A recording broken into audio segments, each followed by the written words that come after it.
Welcome to testbenches 2.0. If you're looking for the 3D printing instructions for these models, go to this timestamp right here. Or stick around for the whole story. Last year, I released these, my 3D printable test benches. They could accommodate ATX, micro-ATX, mini-itx, even baby AT PC motherboards, a full-size power supply, and a sizable graphics card. In the last year or so since their release, they've been moderately successful, garnering 44 likes, a few comments, and even a make over on Thingiverse. Wow. Wow. Wow. Wow. Wow. Wow. Wow. Wow. Wow. Wow. But I wasn't 100% happy with them, and within a month of that video going live, I was already designing and testing the next generation test bench. Today, I'd like to share that 14 months of progress with you all. This is the official release of the Tech Ambrosia 3D printable test bench case version 2.0. Let's run through the features and how they compare with version 1, then we'll get into the printing instructions. Oh, and stay tuned to the end of the video for a giveaway. All set? Bottoms up.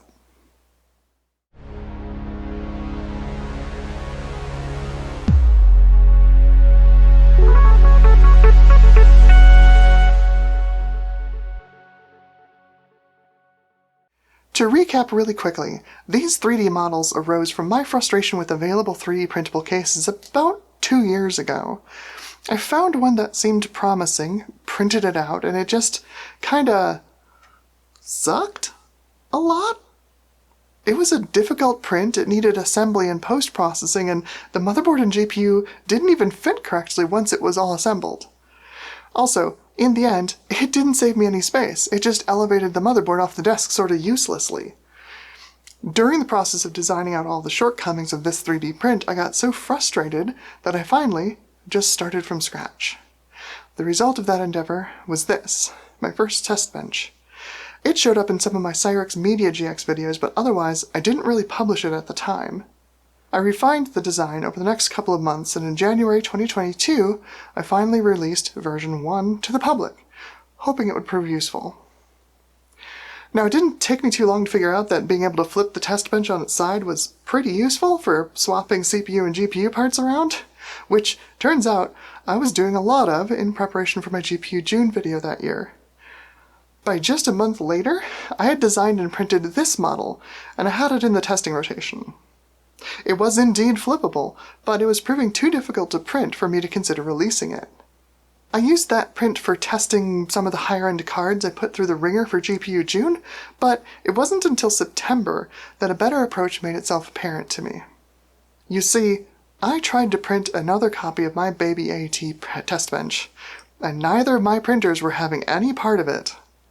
Seriously, I spent a whole spool of filament trying to get this thing to print. It was very clear that I had violated my first tenet for these prints.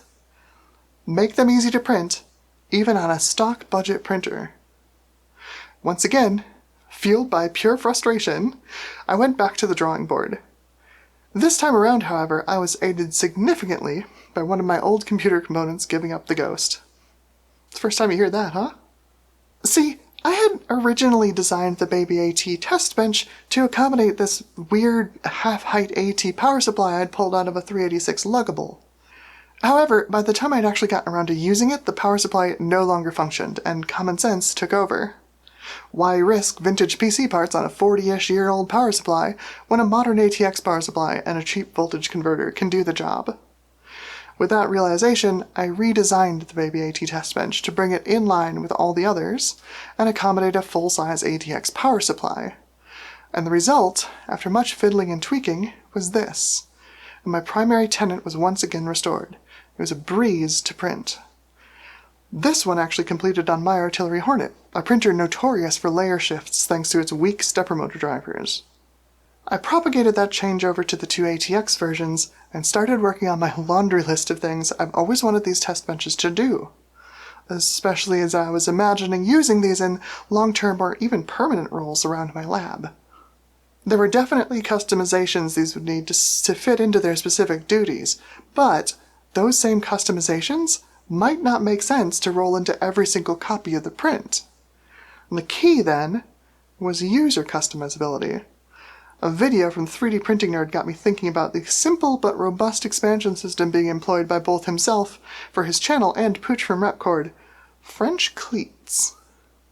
French cleats are dead simple to 3D print because they're 45-degree angles and require no supports on most printers with functional part cooling fans. So I removed the long-running and kind of useless 120mm rear exhaust fan mount from the GPU support arm and added a fresh pair of French cleats, a specific distance apart. I designed a dummy print to mate to the cleats, and to my surprise, it worked, in both horizontal and vertical modes even. The power of 45-degree angles. Bolstered by this success, I started designing top and front mounts for things like local storage and cable management. Due to the proximity of the motherboard in these areas, these were just going to be friction fit, so I didn't expect them to be as useful in horizontal mode as the cleats were, but they were better than nothing. The top carrying handle got a pair of dovetails, and the front received these odd-looking assortment of cutouts. The reason for this is that it makes this test bench belt printer compatible. In fact, I took my credo of as easy to print as possible so seriously that these designs are also printable on Delta 3D printers with round print beds.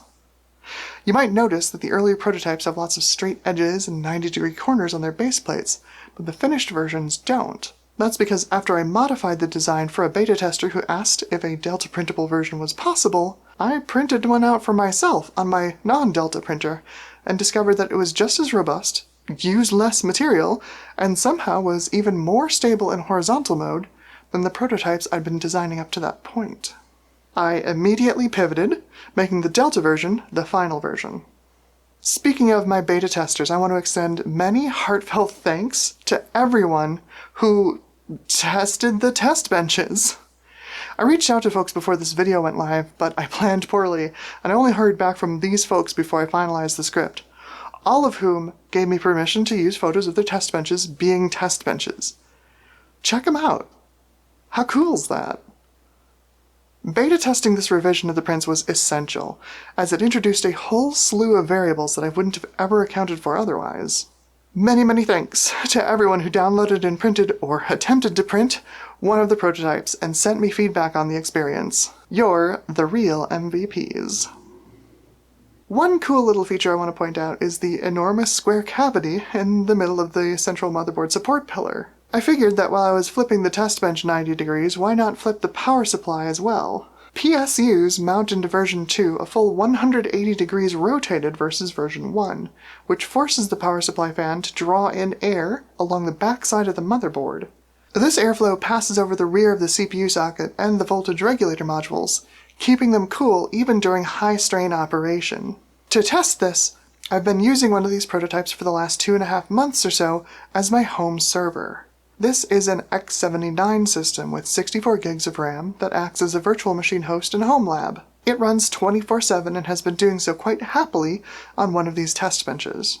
I'm also using a prototype as my PCI Express GPU test system. This machine houses an air-cooled Ryzen 9 5950X and plays host to a number of high-power and hot-running graphics cards without breaking a sweat. Both of these test benches are printed in standard PLA, nothing special as far as temperature resistance. The final feature to make the cut right before I finalize the design are these 6 pocket holes for wall mounting.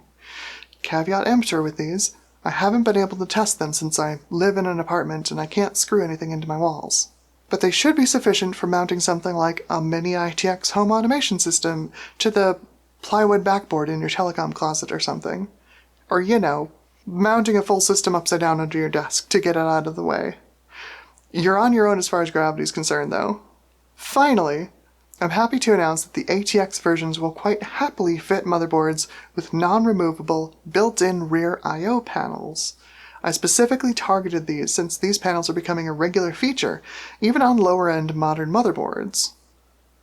Alright, if you're screaming at your screen, shut up and take my money.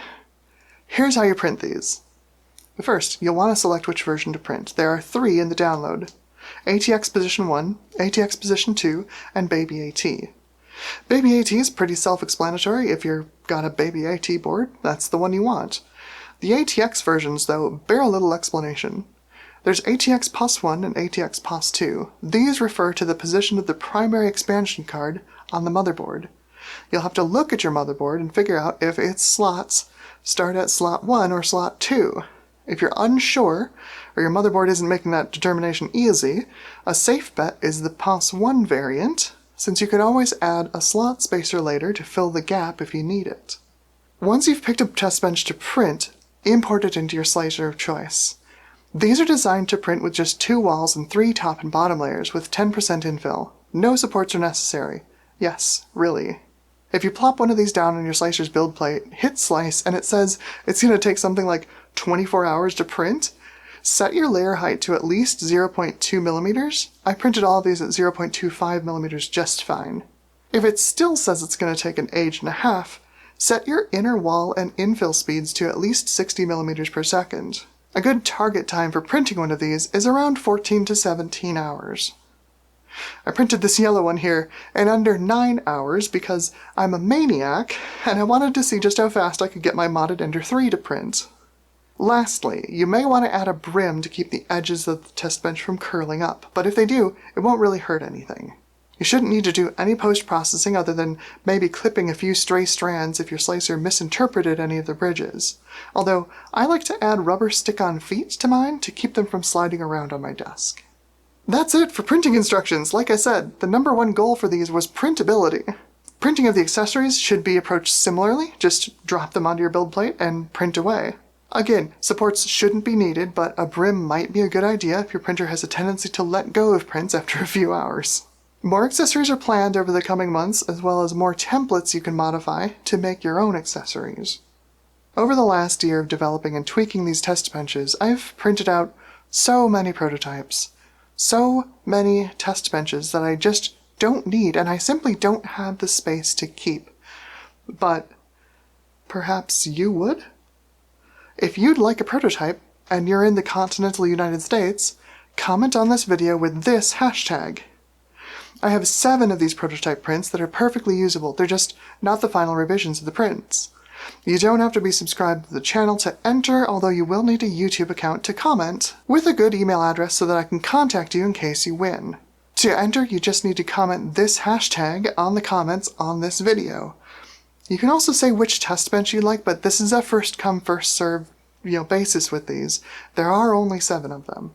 In 1 month's time, May 1st, 2023, I'll search this video's comments and choose 7 random winners on video. I'll also email those winners at the same time the video goes live, so you can verify that you actually won. Good luck, and big thanks to everyone who's subscribed to the channel so far. I wouldn't be able to do any of this without you. Happy printing, and may the computer parts be ever in your favor. Have a great night. To recap really quickly, those 3D models already off to a bad start. Micro-ATX, mini-itx, and even baby AT PC motherboards, a full-size power supply, and a This airflow passes over the rear of the CPU socket and voltage regulator modules. That is a hell of a sentence to say. Voltage regulator modules. I see why everybody says them, just calls them VRMs.